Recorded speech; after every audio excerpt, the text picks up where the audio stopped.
Hi అండి, welcome to my channel. వైశాఖ మాసం అనేది విష్ణువుకి చాలా ఇష్టమైన మాసం. వైశాఖ మాసంలో విష్ణువుని ఎలా పూజించాలో ఒక్కసారి తెలుసుకుందాం.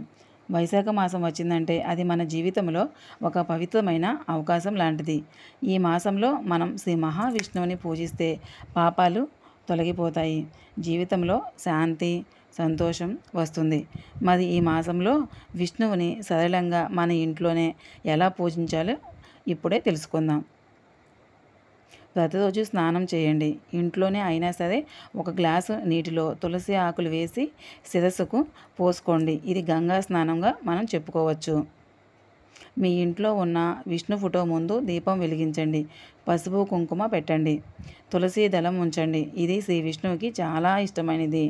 నైవేద్యంగా పాలు, పానకం, పాయసం ఏదైనా ఉండొచ్చు. సరళంగా భక్తితో సమర్పించండి. ప్రతిరోజు ఓం నమో నారాయణ అనే మంత్రాన్ని కనీసం 11 సార్లు చెప్పండి.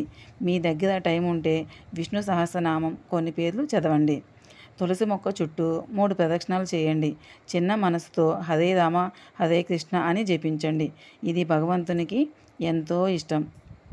మీ వద్ద ఉన్నంత వరకు బెల్లం, ఫలం, పాదరక్షకులు లాంటి చిన్నవి ఏమైనా దానం చేస్తే ఇంకా మంచిది. ఇవి వేసవిలో అవసరమైనవి కూడా. మీరు ఇచ్చింది వారికి ఉపకారం మరియు మీకు పుణ్యం లభిస్తుంది. ఇలాంటివే మన ఆచారాలు సులభంగా చేస్తే చాలు, శాంతి ప్రశాంతి లభిస్తాయి. వైశాఖ మాసం అన్నది మనకు ఒక పునీతమైన అవకాశం. భక్తితో, ప్రేమతో, నమ్మకంతో విష్ణువుని పూజించండి. మీ జీవితం వెలుగుతో నిండిపోతుంది.